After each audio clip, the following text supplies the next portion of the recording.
Sir इस hotel में रोटी बनाने का काम करती थी, शीला नाम है इसका। इस चाकू से उसका मर्डर हुआ है। अच्छा, बूचर स्नाइप से मारा है। सर मर्डर यहाँ नहीं हुआ है, मर्डर बाहर हुआ जहां लोग बैठते हैं। बाद में लाश को घसीटकर यहाँ लाया गया जब होटल बंद हुआ था। होटल बंद हुआ था?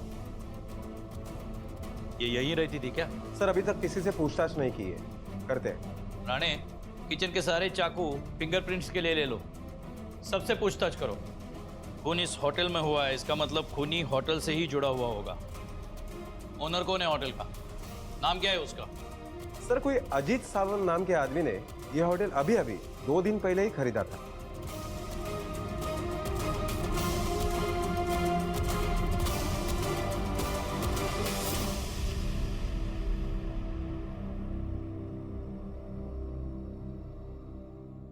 देखिए ना साहब, कितना अनर्थ हुआ। आज ही पूजा थी और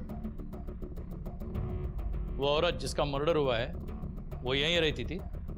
नहीं सर, रात को होटल स्टाफ में से कोई नहीं रुकता यहाँ। ये शीला यहाँ पे कैसे रुकी थी मालूम नहीं। 2 दिन हुए होटल लेके, पूरी तरह चार्ज भी नहीं लिया अभी। और उस औरत का नाम याद है तुम्हें? सर एक्चुअली 2 दिन पहले मेरी उससे बात हुई थी, तब उसी ने अपना नाम बताया था। साहब, मेरा नाम शीला है साहब। इस होटल में रोटी बनाने का काम करती हूँ साहब। आप नए नए हैं इसलिए पहले से बोल रही हूँ साहब कि हम सबका पगार 10% बढ़ा के देना पड़ेगा। बाद में पगार को लेके मचमच ना हो इसलिए अभी से बोल रही हूँ साहब।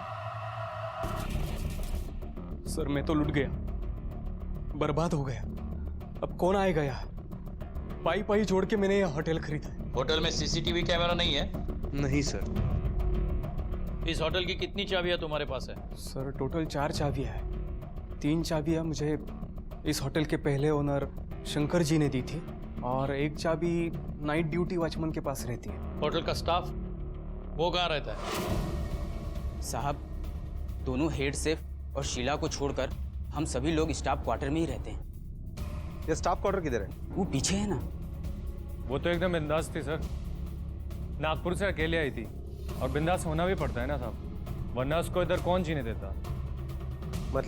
मतलब होटल लाइन है साहब, ज़्यादातर स्टाफ लोग मर्द ही होते हैं, आप समझ गए ना साहब। उसका हर किसी से कभी ना कभी झगड़ा हुआ था। वो कब से यहाँ काम कर रही थी? ये कोई 2 साल हुआ होगा साहब। इधर रोटी चपाती के लिए कोई था ही नहीं, तभी एक दिन वो खुद से चल के आई। उसके आने के बाद कुछ गड़बड़ हुई थी?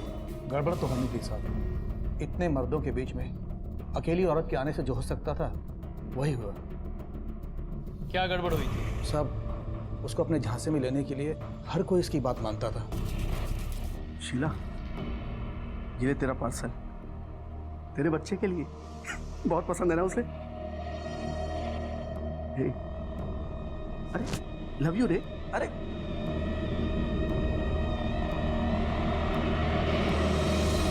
उसका बच्चा भी है? जी हाँ साहब। जब वो काम पे आती थी तो बच्चे को कहाँ रखती थी? साहब, जब वो काम पर आती थी तो बच्चे को घर में ताला मारकर छोड़कर आती थी। मुझे उसका यहाँ का पता चाहिए, जल्दी। जी साहब।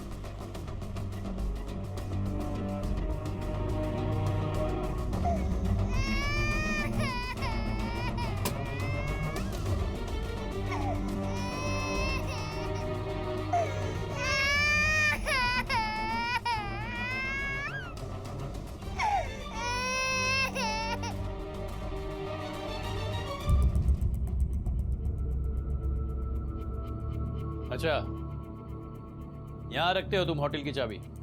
साहब,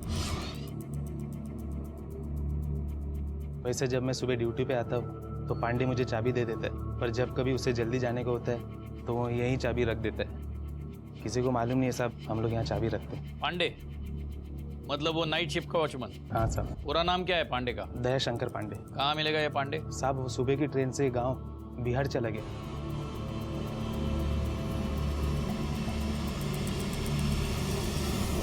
सर उसने मुझसे तो कोई छुट्टी नहीं मांगी थी, शायद इस होटल के पहले ओनर शंकर जी से उसने छुट्टी ली हो।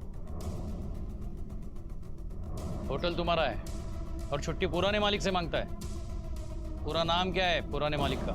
शंकर सुरवे सर, मैं उस होटल का पुराने मालिक हो? जी। फिर भी नए मालिक के पूजा में नहीं गए, क्यों? बुलाया नहीं था क्या? बुलाया था सर, लेकिन मेरी बीवी पिछले 3 दिनों से अस्पताल में थी, इसलिए नहीं जा पाया। इस साल उसे चौथी बार एडमिट कराया है। सर, मेरी बीवी की तबीयत की वजह से मैं पिछले कई महीनों से अपने होटल की तरफ ठीक से देख भी नहीं पा रहा हूँ। ये शीला और तुम्हारे होटल स्टाफ के बीच में कुछ गड़बड़ चल रही थी क्या? सर, अकेली औरत थी, उसे सहारे की ज़रूरत थी। इस ज़रूरत ने उसको मतलब किसके साथ अफेयर चल रहा था? पहले तो वो मुगलाई कुक मीर के साथ, और फिर उसके कुछ महीनों बाद चाइनीज कुक बबलू के साथ। इस वजह से दोनों में कभी झगड़ा नहीं हुआ? हाँ, हुआ था ना, लेकिन मैंने वो झगड़ा बहुत जल्दी सॉल्व कर दिया था। लेकिन कभी ऐसा नहीं सोचा था कि ये बात मर्डर तक पहुंच जाएगी। तुम्हें लगता है कि शीला का मर्डर इन दोनों में से किसी ने किया है?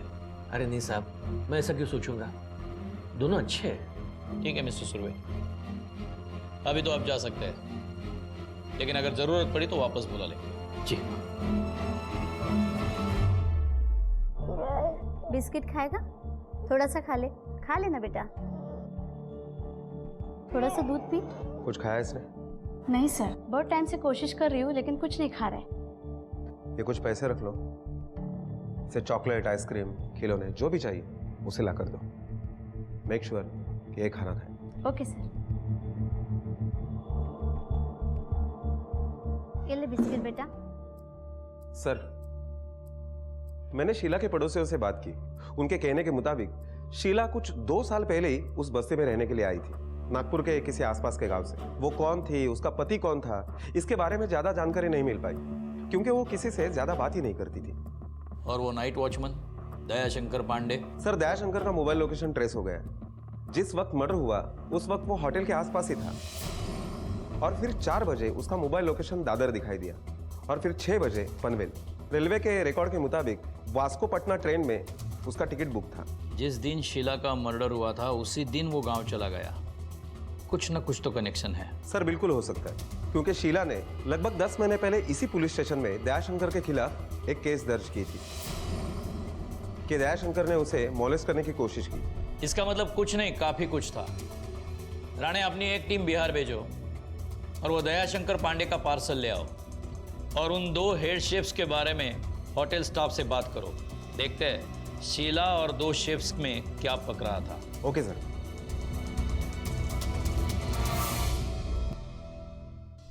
शीला का उन 2 रसोइयों के साथ, मतलब शेफ के साथ चक्कर चल रहा था? हाँ साहब, पहले मीर के साथ और अब बबलू के साथ। तुम्हें कैसे मालूम? तो साहब क्या है ना, एक दिन कैशियर ने मुझे शीला को बुलाने भेजा था। अरे शीला किधर गई? वीर के साथ होगी। आजकल वो तड़का यहाँ नहीं, स्टाफ रूम में लगाता है।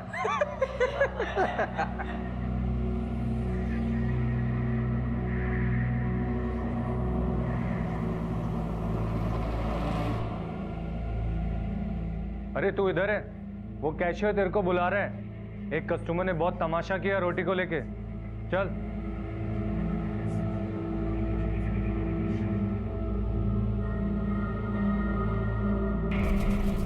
शीला का इन दोनों के साथ, मतलब मीर और बबलू के साथ लफड़ा चल रहा था। इस बात को लेकर उन दोनों में कभी झगड़ा नहीं हुआ?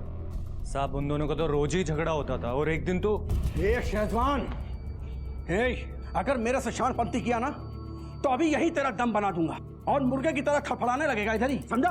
तू अपना मटन चिकन संभाल। तेरी बीवी को मालूम पड़ा नहीं है तेरा लफड़ा, इसी से काट के तेरे को कीमा बनाएगी, समझा? अभी तेरा कचूमर बनाता हूं। अरे एक लड़की के लिए एक दूसरे की जान लोगे क्या? चल जा अपना काम कर। फिर साहब, शीला को पता चला कि मीर शादीशुदा है। उसने मीर को घास तक नहीं डाली, और तभी उसका लफड़ा बबलू से शुरू हो गया। तभी साहब मीर बहुत सुलगा था।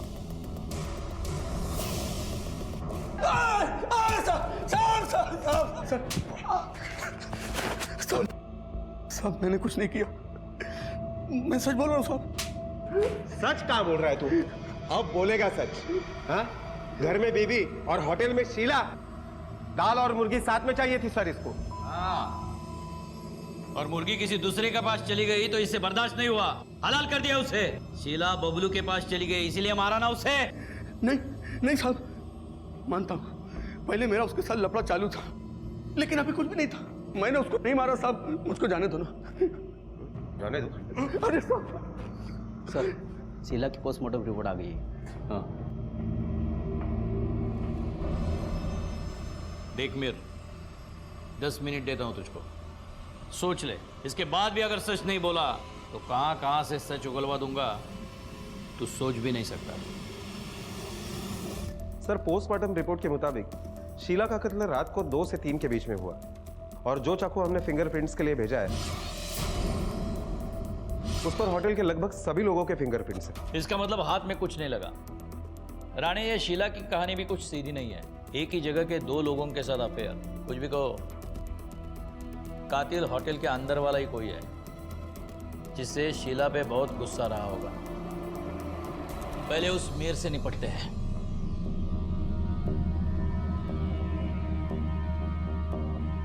सोच लिया सच बोलने का या मैं बुलवाऊं? साहब मेरे और शीला के बीच में प्यार था साहब, लेकिन कुछ टाइम बाद पता चला वो मेरे साथ डबल गेम खेल रही। उसका बबलू के साथ भी लफड़ा चालू था साहब। फिर एक दिन मैं उससे जाकर डायरेक्ट पूछ लिया, शीला सुन, ए शीला, अरे बात सुना, ए शीला, बेड़ा समझी क्या मेरे को? है मेरे को सब पता चल गया है। तेरा वो शेजवान बबलू के साथ जो लफड़ा चल रहा है ना, उसे बंद कर दे। देख प्यार करता हूँ तेरे से, इसलिए समझा रहा हूँ तेरे को। मुझे मत सिखा तू। हाँ रुक, क्या रुक? ये देख, तू अपनी बीवी को धोखा देके मेरे साथ ओवर टाइम कर रहा है। मेरे को झूठ बोला तू, मेरे को सब पता चल गया है। हाँ अब मैं तेरे झांसे में नहीं आने वाली, चल निकल यहाँ से। हाँ हुई है शादी, बहुत शानी बन रही है ना, बहुत हुआ तेरा। मैं मेरी औकात पे आ गया ना तो तुझे दिखाऊंगा। चल निकल रे, अगर ये जाके तेरी बीबी को दिखाया ना, तेरा भारी और कमना सब यही निकल जाएगा। चलो अभी निकल। शीला तेरी पोल पट्टी तेरे बीवी के सामने न खोले इसलिए तूने उसे मारा? नहीं नहीं नहीं साहब, अरे मैं उसके बाद तो उससे मिला तक नहीं। वो तो मैंने गुस्से में बोल दिया था साहब, बल्कि शीला और बबलू मेरे को झगड़े के लिए उकसाते थे। शीला पे मेरे को गुस्सा था और बबलू मेरी खोपड़ी में जाता था, लेकिन उसके बाद भी मैंने उनके साथ झगड़ा नहीं किया साहब। मैं होटल के पास ही रहता हूँ, शीला के साथ मेरा कोई सीन नहीं है साहब। मैं सच बोल रहा हूँ, वो तो मीर के साथ, मतलब मीर मेरे को फंसाने के लिए झूठ बोल रहा है। मैं किसी एक बच्चे की माँ के साथ में क्यों चक्कर चलाऊंगा साहब, और खाली फोकट में किसी का बच्चे का बाप क्यों बनूंगा? अच्छा, शीला से तेरा कोई लेना देना नहीं है? चलाऊंगा साहब, और खाली फोकट में किसी का बच्चे का बाप क्यों बनूंगा? शीला से तेरा कोई लेना देना नहीं है तो फिर शीला को मीर का वो फैमिली फोटो किसने दिया था? वो मुझे नहीं मालूम साहब। तुझे क्या लगता है किसने दिया होगा फोटो? कुछ पता है तुझे? क्योंकि हमें ये पता है कि तू शीला के कितने करीब था। अब प्यार से बताएगा या मार खा के बताएगा? शायद दयाशंकर भी हो सकता है साहब, क्योंकि मैंने उसको एक बार फोन में शीला के बारे में बात करते हुए सुना था। बोला ना आपको, अब की बार नहीं बच पाएगी वो। अरे बहुत जबरदस्त सेटिंग किया हुआ है। हाँ आप टेंशन मत लो आप, ठीक है? मैं आपको बाद में फोन करता हूँ। हाँ ठीक है।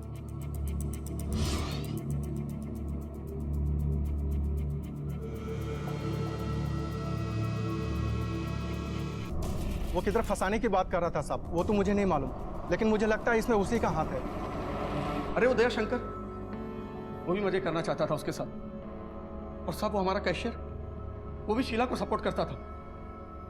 साहब शीला अच्छी औरत नहीं थी साहब, ये सब मुझे बहुत बाद में पता चला। अच्छा, वो अच्छी औरत नहीं थी और तो अच्छा आदमी है। तेरे को क्या लगता है ये कहानियां सुनाकर तू हमारा ध्यान तेरे ऊपर से किसी और पे डालेगा? देख सच बता दे, तूने शीला को क्यों मारा? जब तक तू सच नहीं बोलता तो यहां से हिल भी नहीं पाएगा, समझे?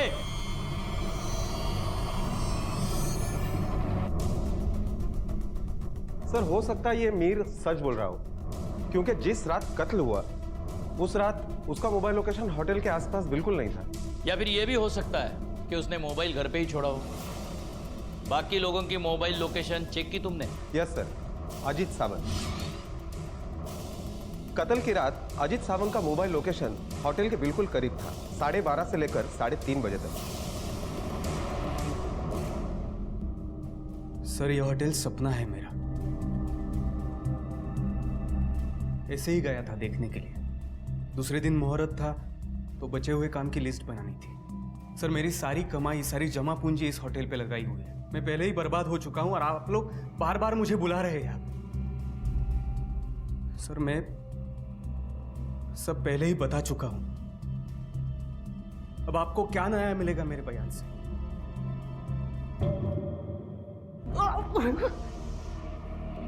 कोई फायदा नहीं उठाया साहब मैंने उसका, मां कसम सही बोल रहा हूँ साहब। सच बोल रहा है तो शीला ने तेरे खिलाफ कंप्लेंट क्यों की थी? मालिक ने बोला था कि उसका रोज तलाशी लेता जाते हुए। चल घूम।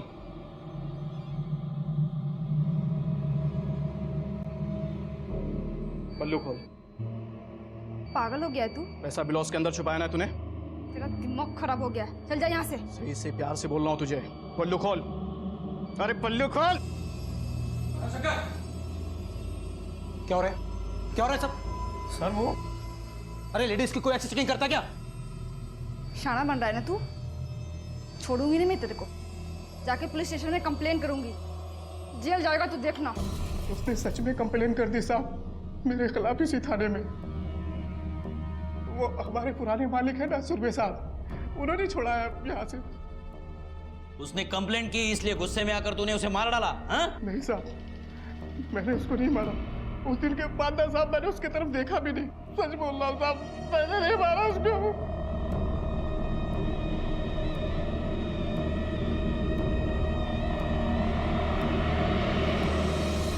सर दयाशंकर सच बोल रहा है। मैंने बिहार पुलिस से पता लगाया, इसके घर में सच में बच्चे का नामकरण था और इसलिए वो गांव गया था।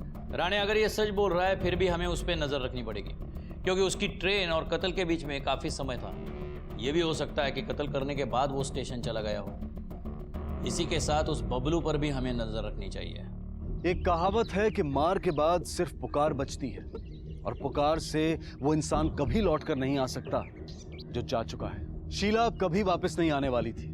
उसका नन्हा सा बेटा इस बात से अनजान था कि उसकी माँ अब कभी नहीं लौटेगी।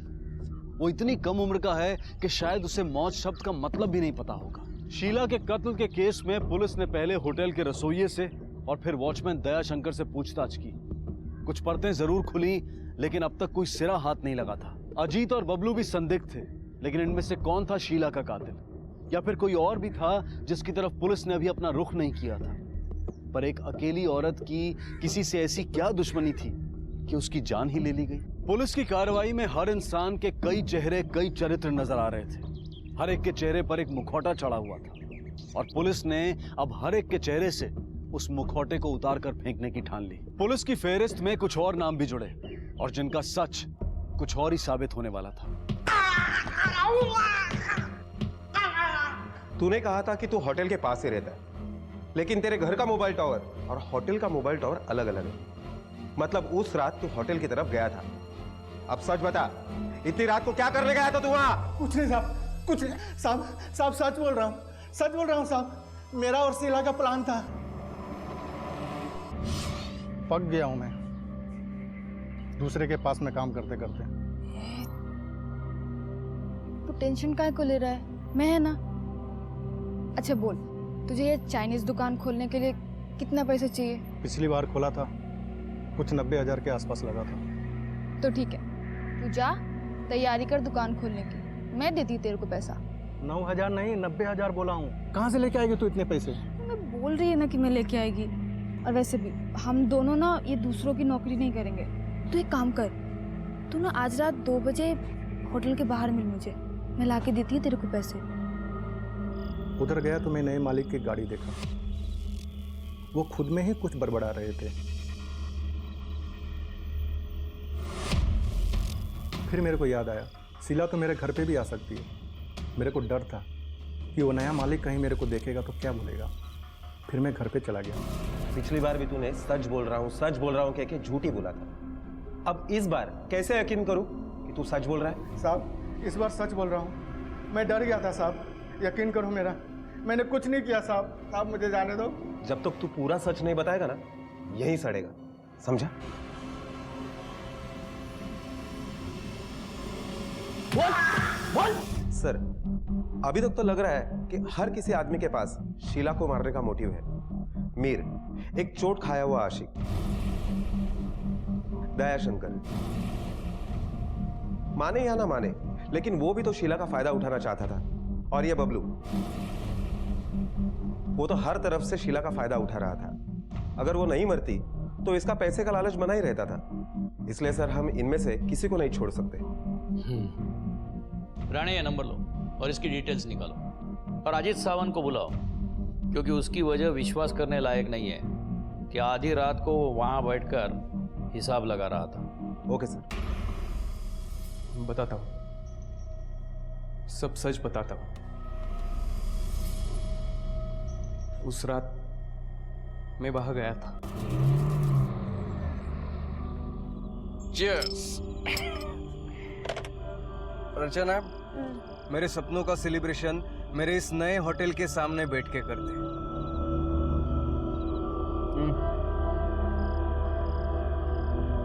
I'm done यार, अब और नहीं पी सकती।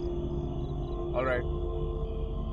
देखना, एक बार ये होटल शुरू हो जाए फिर अपनी लाइफ सॉर्टेड है, सॉर्टेड। 1 साल के अंदर 2-4 होटल बनाएंगे और फिर शादी करेंगे। वैसे मेरे बहुत सारे सपने हैं, फिलहाल ये एक पूरा हो रहा है।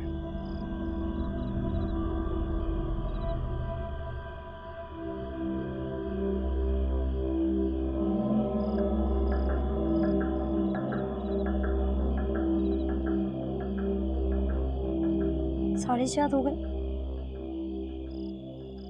अजीत, अजीत, उठो, सुबह होने वाली है। हमें पूजा के लिए भी वापस आना है। चलो, लेट हो रहा है। उसके बाद मैं वहां से निकल गया। मैं सच कह रहा हूं साहब।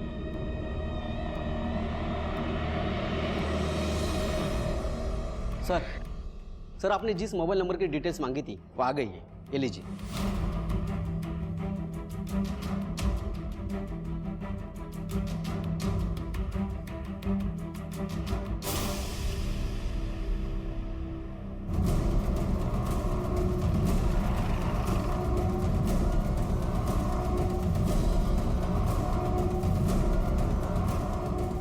सर, क्या ढूंढ रहे हैं आप?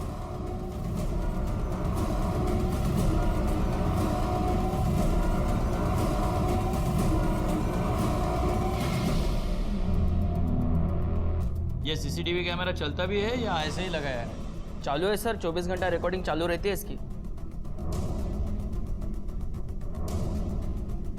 हमें 7 और 8 अप्रैल का फुटेज देखना है।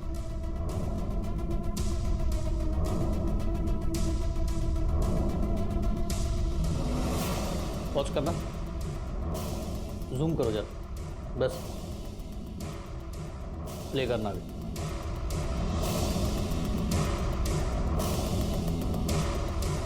चलो, उस चाइनीज शेफ को एक बार फिर मिलते हैं।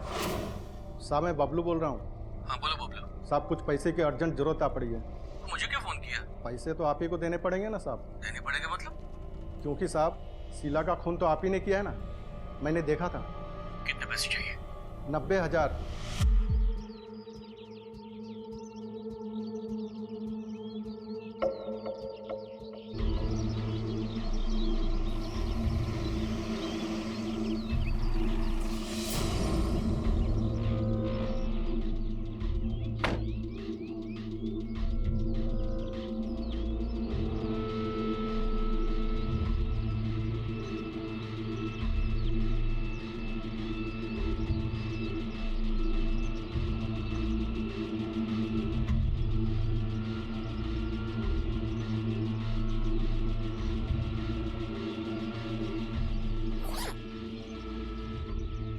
इसमें पूरे 90,000 है, लो और निकल ले यहाँ से। और दोबारा मुझे फोन मत करना। शंकर सुरवे,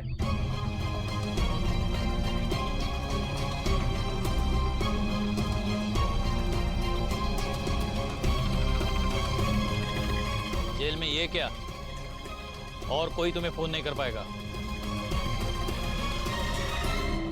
तेरी बीवी हॉस्पिटल में थी, तेरी बहन ने कितनी बार तुझे फोन किया, लेकिन तुम फोन बंद करके आराम से सो रहे थे। बाद में 1:45 को तुम घर से निकले। अब आगे तुम बताओ। हाँ सर, मैं निकला था, लेकिन हॉस्पिटल जाने के लिए, और फिर फोन पे बातें करते करते। हॉस्पिटल तुम्हारे घर से राइट पे था, तुम लेफ्ट को मुड़े थे। लेफ्ट को तुम्हारा होटल है। नहीं सर, मैंने राइट को ही टर्न मारा। अगर तुम राइट को टर्न करते तो तुम रॉन्ग नहीं होते। ऐसे नहीं मानोगे तुम।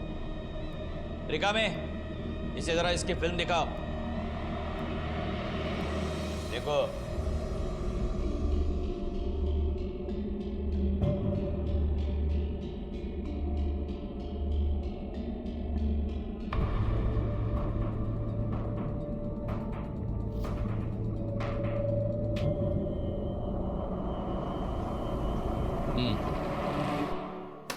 चलो अब सब सच बताओ।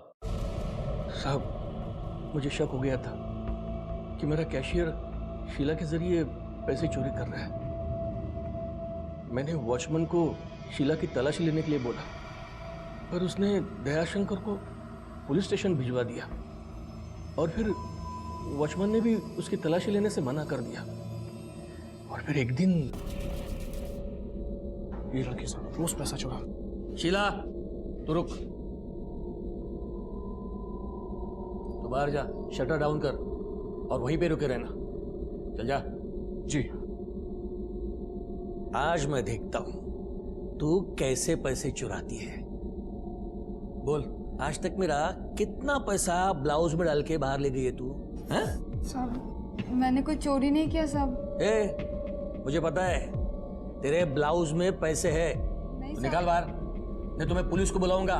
पुलिस आएगी, पैसे निकालेगी और तू हवाला जाएगी। मैंने कोई चोरी नहीं किया। अरे तू निकालती है, मैं निकालू? हाँ? सब निकालती हूँ। हाँ, चल निकाल, चल। साहब, आप ये क्या कर रहे हैं साहब? तेरे चोरी का सबूत इकट्ठा कर रहा हूं मैं। साहब हटाइए इसको साहब। निकाल पैसे, निकाल, चल निकाल पैसे, निकाल निकाल। साहब, ये तो आधी है, बाकी के कितने? हाँ? निकालती कि नहीं तू? निकालती कि नहीं? हाँ? निकालती कि नहीं तू? साहब, तू क्या अंदर? किसने बुलाया तुम्हें? साहब, पुलिस का राउंड चालू है। ठीक है, निकल तू। चल, बाकी के पैसे निकाल। और सुन, ये मत भूलना, तेरे चोरी का सबूत है मेरे पास। आज छोड़ रहा हूं तुम्हें। चल निकल, निकल। और फिर तूने उस वीडियो के जरिए शीला का फायदा उठाना शुरू कर दिया। नहीं सर, वो वीडियो तो मैंने उसे डराने के लिए बनाया था। जो मैंने उसी रात को डिलीट कर दिया था, फायदा तो वो मेरा उठा रही थी सर। मतलब? मैंने पूरे स्टाफ को बाहर भेज दिया था, लेकिन कोई अंदर छुपकर मेरा वीडियो बना रहा था, जिसको लेकर शीला मुझे ब्लैकमेल कर रही थी। साहब, इस महीने 2000 रुपये पगार बढ़ा के देना। बढ़ाकर? तेरा पगार तो उल्टा मैं कम करने वाला था। तेरा वीडियो है मेरे पास, भूलना मत तू। वही तो साहब, मेरे पास भी एक वीडियो। ये देखो साहब, ये देखो।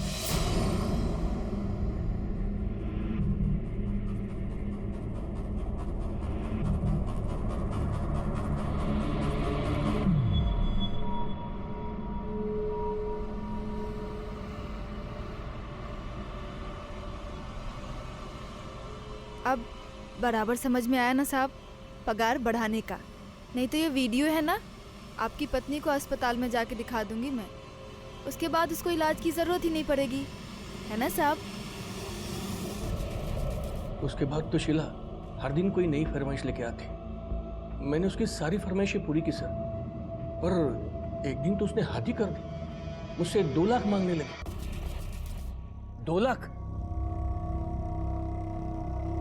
पागल हो गए क्या? अरे कहां से लाऊंगा मैं 2 लाख?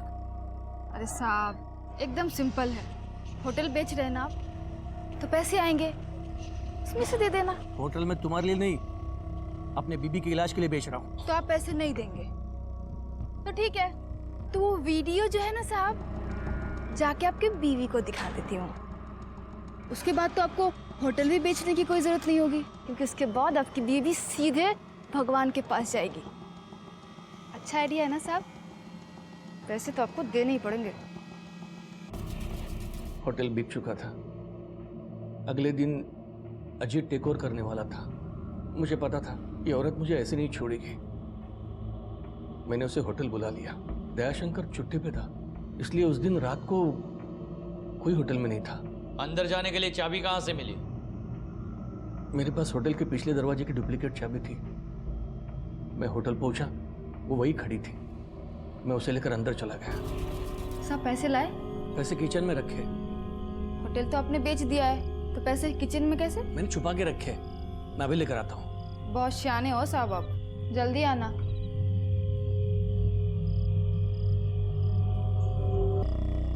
तुम्हें पैसे चाहिए ना? हाँ?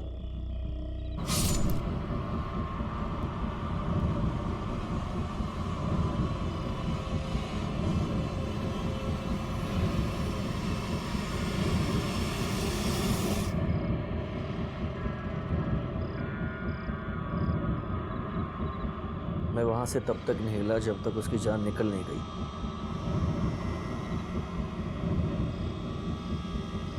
फिर मैंने उसकी लाश को घसीट कर किचन में छोड़ दिया।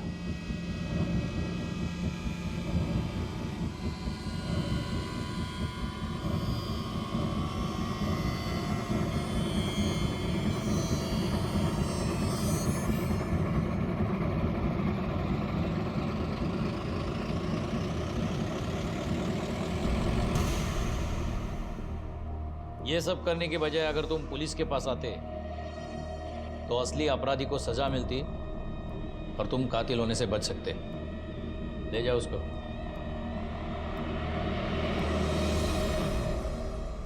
द्वेष, ईर्ष्या, प्यार, घृणा, ये ऐसे भाव हैं जो हर इंसान में पाए जाते हैं। अवसरवाद भी ऐसा एक भाव है और उसकी गिरफ्त में आना बहुत आसान है, क्योंकि ये हमें मौका देता है आगे बढ़ने का। अवसरवादी होना कोई बुरी बात नहीं है, लेकिन उसकी भी अपनी कुछ सीमाएं होती हैं, कुछ उसूल होते हैं।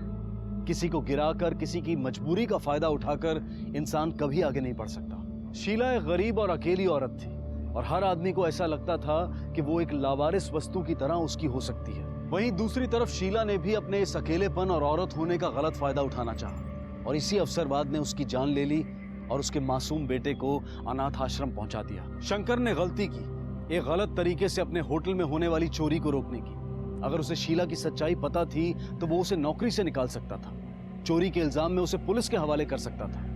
पर नौबत यहां तक आ गई कि शीला शंकर को ब्लैकमेल करने लगी। अगर शंकर तब भी पुलिस की मदद लेता तो भी वो खूनी बनने से बच सकता था और उसकी पत्नी, जिसे इलाज के पैसों के साथ साथ अपने पति के साथ की भी जरूरत थी, वो उसके साथ से महरूम होने से बच जाती। शंकर सुरवे को शीला के कत्ल के लिए आईपीसी की धारा 302 के तहत हत्या के लिए और धारा 201 के तहत उम्र कैद की सजा सुनाई गई। शीला के बेटे को अनाथ आश्रम भेज दिया गया। अजीत अपना होटल चलाने में व्यस्त हो गया और मीर, बबलू और कैशियर जैसे लोग अपने अवसरवादी होने पर जरा भी शर्मिंदा नहीं हुए। बबूल का पेड़ लगाकर ये उम्मीद करना कि उसमें फूल उगेंगे, ये किसी पागलपन से कम नहीं है। इंसान को अपने आप को ऐसे पागलपन से, ऐसे वहम से दूर रखना चाहिए। नाजायज शुरुआत का अंत कभी जायज नहीं हो सकता और ना ही शंकर की तरह मुश्किल को चुपके से सुलझाने की कोशिश करनी चाहिए। खराब परिस्थिति, खराब लोग, खराब वाकये, इनमें फर्क करना हमें आना चाहिए कि क्या हमारा निजी मामला है और क्या चीज उस निजी मामले को कानून की हद में ले जा सकती है। इसी के साथ मैं अनूप सोनी अब आपसे विदा लेता हूं। फिर मुलाकात होगी अगले एपिसोड में एक और चौंका देने वाले केस के साथ। तब तक अपना और अपने परिवार का ख्याल रखें और देखते रहें क्राइम पेट्रोल डायल 100। सबक एक को सीख हम सबको। जय हिंद।